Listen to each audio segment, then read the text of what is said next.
जैसे कि आपके फिलोसफर्स, आपके जॉन लोके, रूजे, मॉन्टेस्क्यू, ये वो लोग थे जिन्होंने कुछ अच्छी बातें बताई। जैसे जॉन लोके ने बताया क्या कि भाई डिवाइन, हमारा जो किस्मत है उसका फैसला राजा नहीं कर सकता। रूजे ने बताया क्या, सोशल कॉन्ट्रैक्ट के बारे में। किसके बारे में?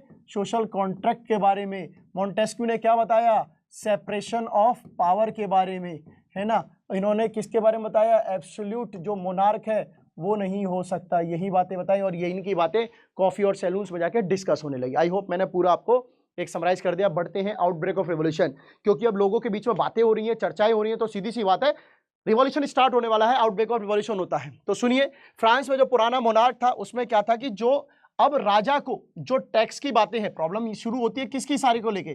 टैक्स को लेके।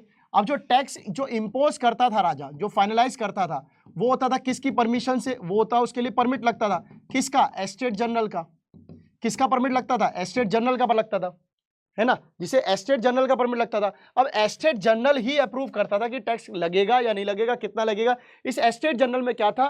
तीनों रिप्रेजेंटेटिव थे, यानी कि आपका क्लर्जी क्लास, आपके नोबल्स और आपका थर्ड एस्टेट, तीनों होते थे। बट प्रॉब्लम थी कुछ, वो समझेंगे।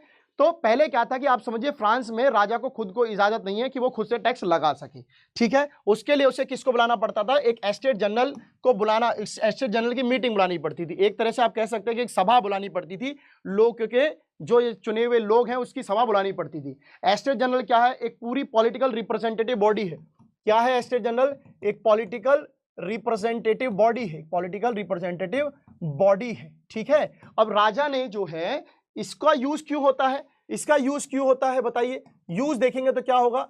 इंपोज या फिर फाइनल टैक्स को अप्रूव करने के लिए, ठीक है। इसका यूज ये इसलिए करते थे। लास्ट टाइम जब लुई 16 से पहले जब ये यूज हुई थी वो हुई थी 1614, तो ये इसका है last time it was used. जो इस मीटिंग का यूज किया था 1614 में किया था। अब जो 1789 है, जो 1614 में लास्ट टाइम यूज किया गया, 1789 की बात करें, इसको छोड़ दो, ये तो लास्ट टाइम है, ये तो लास्ट टाइम बुलाया गया है। अब जो है ये टाइम है लुई 16 का, ये टाइम है किसका? लुई 16 का। लुई 16 वही परंपरा जारी रखता है और फिर से मीटिंग को बुलावा देता है। तो इस बार 1789 में लुई 16 जो असेंबली को फिर से बुलाता है ना। थर्ड एस्टेट की मीटिंग होती है, सब कुछ होता है। थर्ड एस्टेट में मतलब third estate, first estate, second estate, तीनों की मीटिंग होती है। फर्स्ट एस्टेट आप समझते हो किसका है? क्लर्जी का है, आए हैं। किसका है? क्लर्जी का है, आए हैं। सेकंड एस्टेट है किसका है? नोबल्स का है, आए हैं। किसका है? नोबल्स का है, आए हैं। थर्ड एस्टेट जो है उसमें, जिसमें अब एक प्रॉब्लम करी गई, प्रॉब्लम ये की गई कि इसमें पीजेंट्स, इसमें फार्मर्स, इसमें वुमेन, इनकी जो एंट्री है इसको बैन कर दिया गया। जो इनकी एंट्री है इसको बैन कर दिया गया। और फिर थर्ड एस्टेट में आएगा कौन? तो इसका मतलब पढ़े लिखे लोग, राजा ने बोला इनसे गरीबों से माथा नहीं मारने का है।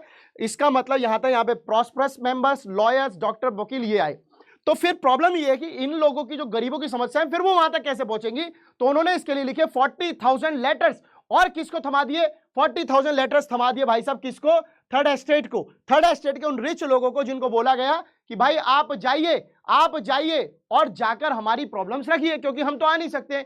तो पीजेंट्स, आर्टिसन, वुमेन, इन सबको अलाउड नहीं था। इन सब ने अपने लेटर्स लिख के दिए, है ना। और थर्ड एस्टेट ने जब वहां पर मीटिंग में पहुंचे तो वहां पर बोला क्या? They demanded 1 person 1 vote. क्या था एक्चुअल में? 300 पर्सन होते थे, 300 पर्सन होते थे, 600 पर्सन होते थे। ये फर्स्ट एस्टेट में, ये सेकंड एस्टेट में, ये थर्ड एस्टेट में। अब क्या है? ये एक तरह से गिने जा रहे क्या है? 1 person, 2 person and third person. एक वोट, एक वोट, एक वोट, टोटल हुए 3 वोट। 3 में से अगर 2 ने हाँ कह दी तो वोट टैक्स लग गया। तो भाई इनके 600 लोगों के होने का भी क्या फायदा है ना। तो इन्होंने बोला कि इन 600 लोगों के क्या होने चाहिए?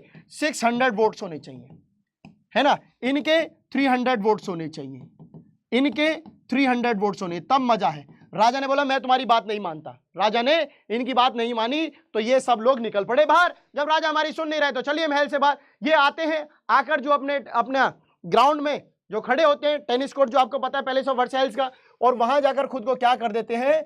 यही लोग अपने आप को डिक्लेयर कर देते हैं नेशनल असेंबली है। यही रिच क्लास जो है अब ये जिम्मेदारी लेगी पूरे फ्रांस के लिए, स्पोक पर्सन, प्रवक्ता बनेगी, गरीब मजदूर सहाय का प्रवक्ता बनेगी। तो ये अपने आप को नेशनल असेंबली डिक्लेयर कर देता है। फ्रेंच में अब नेशनल असेंबली डिक्लेयर हो चुकी है और अब आप देखेंगे अब बातचीत आगे क्या होती है।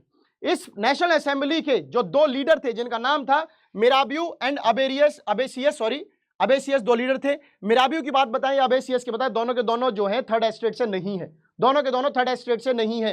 क्योंकि देखिए जब गरीब पे अत्याचार होता है तो दर्द जिसके अंदर फील होना है, चाहे वो अमीर हो चाहे वो गरीब हो, दर्द फील होगा, हो जाएगा। इनको भी दर्द फील हुआ। मिराबियो नोबल क्लास से था, साथ दे रहा है किसका? थर्ड एस्टेट का। अबेसियस पुजारी है यानी कि क्लर्जी क्लास है, साथ दे रहा है थर्ड एस्टेट का। अबेसियस ने क्या बोला, एक पैम्पलेट लिखा था जिसमें इन्होंने बोला कि थर्ड एस्टेट क्या होता है, कुछ नहीं होता है। मतलब इनके विचार बड़े खुले हैं और इन लोगों ने लीडरशिप संभाली नेशनल असेंबली की। समझ आ रही बात? तो यहां पर क्या हो रहा है, अब बात होगी यहां पर कॉन्स्टिट्यूशन बनाने की तैयारी करेगी ये नेशनल असेंबली, कॉन्स्टिट्यूशन बनाने की तैयारी करेगी। तो ये तो होगी शहर की बात। पूरे फ्रांस में क्या हो रहा है, ये तो एक सेक्शन है जहां पर कुछ चीजें एक्टिवेट हो रखी है। पूरे सेशन पूरे फ्रांस में क्या हो रहा है, तो पूरे फ्रांस में पड़ रहा है बच्चों सीवियर विंटर, बहुत कड़ाके की सर्दी पड़ रही है। इस कड़ाके की सर्दी में क्या हो गया है, फसल खराब हो चुकी है। फसल क्या हो चुकी है, बैड हार्वेस्ट हो चुकी है। प्राइस जो है ब्रेड के क्या हो चुके हैं, जिस कारण प्राइस ऑफ ब्रेड जो है वो बढ़ चुके हैं, प्राइस ऑफ ब्रेड जो है वो इंक्रीज हो गए हैं, राइज होते जा रहे हैं। और महिलाओं के पास ही जिम्मेदारी है, क्योंकि सारे मैन तो जो है वो लड़ाई लड़ने लगे पड़े राजा के साथ। फीमेल को जिम्मेदारी दी गई, वो घर को जिम्मेदारी संभाले, बच्चों का देखभाल करें, अपने माँ बाप को खाना खिलाएं, सास ससुर को खाना खिलाएं, बच्चों को खाना खिलाएं। इसके लिए वो जाके राशन की दुकानों पर लंबी लंबी कतार में खड़ी होती हैं। They were standing in long queues, लंबी लंबी लाइन कतारों में खड़ा होना, किसके लिए?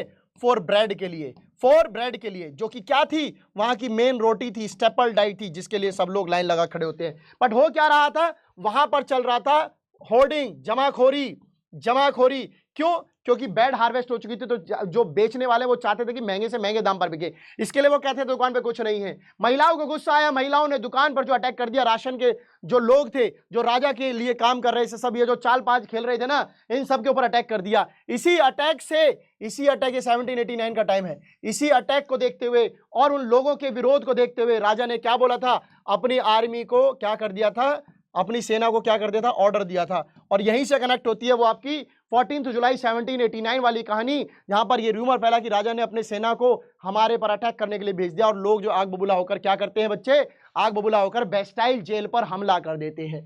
ये क्या है, बेस्टाइल प्रिजन पर हमला कर देते हैं, वहां पर हमला कर देते हैं। राजा इस बात से घबराएगा भी, सुनिएगा, ये राजा इस बात से घबराएगा भी, सुनिएगा। ये तो होगी शहर की बात। गांव में क्या हुआ, गांव में भी एक रूमर फैल गया, गांव में ही रूमर फैला लोगों के बीच में कि राजा तो नहीं, वहां पे जो ठेकेदार हैं, बड़े बड़े पैसे वाले हैं, जो लॉर्ड्स ऑफ मैनर है, जो लॉर्ड्स ऑफ मैनर है, जमींदार, जो बड़े बड़े जमींदार हैं, इन्होंने गुंडे हायर कर लिए हैं। दे हायर्ड ब्रिगेड्स, गुंडे ग्रुप, गुंडे हायर कर लिए, झुंड हायर कराए, किस लिए? ताकि तुम्हारी क्रॉप को नष्ट कर दिया जाए। इस बात से सुनकर जो है किसान, जो गांव का किसान है, वो डर जाता है, और वो अपनी एक्स कुल्हाड़ी, अपने डंडे को क्या कहते हैं सर, डंडे तो डंडे समझ लेना, मतलब कहानी समझ रहे हो ना, डंडे वंडे उठाए, कुल्हाड़ी, कस्सी, फावड़ा जो उठाए, उठा के चल पड़ते कहां पर, चैट्यूक्स के यहां पर। चैट्यूक्स क्या है, ये रेजिडेंस है, ये रेजिडेंस है उन लॉर्ड्स का, उन पैसे वाले लोगों का, जहां पर वो किसानों के गुलामी करवा रहे थे, जहां से बैठ के गुलामी करा रहे थे।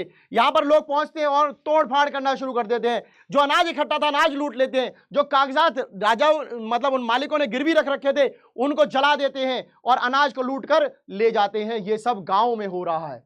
ये सब देख के लुईस घबराया और लुईस ने क्या बोला कि भाई साहब मैं फाइनली बोलता हूं, ठीक है, नेशनल असेंबली आज से जो है मेरे साथ मिलकर काम करेगी, मतलब कि मैं जो कुछ भी डिसीजन लूंगा उस पर चेकिंग पावर अब आ चुकी है, चेकिंग पावर आ चुकी है। तो नेशनल असेंबली को जो अब क्या मिल गया, फाइनली अप्रूवल दे दिया। किसने दे दिया? लुईस 16 ने। कब दिया है? जब गांव में वो इंसिडेंट हुआ और शहर में महिलाएं अटैक कर रही हैं और लोग नेशनल असेंबली बना चुके हैं, ठीक है।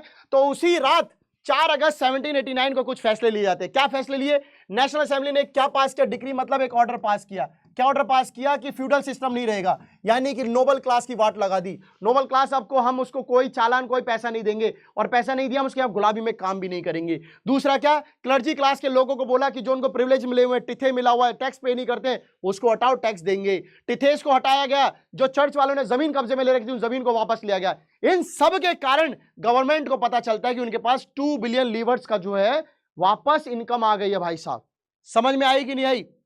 वापस इनकम आ गई। ये सब इन्होंने चाहा। तो नाउ अब आप क्या कहते हैं, France becomes a constitutional monarchy और नॉट? कॉन्स्टिट्यूशनल मोनार्की का क्या मतलब है? कॉन्स्टिट्यूशन का मतलब है कि नेशनल असेंबली का आना। नेशनल असेंबली आ गई थी भाई, नेशनल असेंबली बन गई ना, राजा ने बोला यस। और दूसरी तरफ मोनार्की का मतलब है कि लुईस 16 मर थोड़ी गया है, लुईस 16 भी यही है, तो इन दोनों को मिला के बना कॉन्स्टिट्यूशनल मोनार्की। तो इसी कॉन्स्टिट्यूशनल मोनार्की में आप देखेंगे कि शुरुआत होती है नेशनल असेंबली के थ्रू कॉन्स्टिट्यूशन बनाने की। किसके थ्रू होती है बच्चों? कॉन्स्टिट्यूशनल। अब जो बन गया है नेशनल असेंबली वो एक संविधान बनाएगी इन 1789। और क्या कहते हैं कि भाई साहब अब तक राजा इसलिए अपनी चलाता आया था कि इससे क्या होगा? Removed concentration of power. एक राजा के हाथ में पावर नहीं रहेगी। कंसंट्रेशन ऑफ पावर जो है क्या होना चाहिए? नहीं होना चाहिए किसी के हाथ में, बल्कि डिवीजन ऑफ पावर होगा। डिवीजन ऑफ पावर का मतलब है कि अब लेजिस्लेटिव होगा, अब एग्जीक्यूटिव होगा और जुडिशरी होगा। कल को हम में से कोई एक शक्ति का गलत प्रयोग ना कर ले, हमारे पास पावर हम राजों को ना समझे, या कुछ और प्रॉब्लम हो जाए, या हम ही आपस में घमंड आ जाए हमें। तो ये सब ध्यान रखिएगा कि सेपरेशन ऑफ पावर 1791 के क्वेश्चन में डिमांड करी जाती है। इसके लिए क्या पूरा प्रोसेस रखा गया? पूरा प्रोसेस सुनिएगा, समझिए पूरा प्रोसेस को। भाई दो तरह के सिटीजन्स बटे। जो रिच क्लास थी, जो नेशनल असेंबली थी, उन्होंने दो तरह के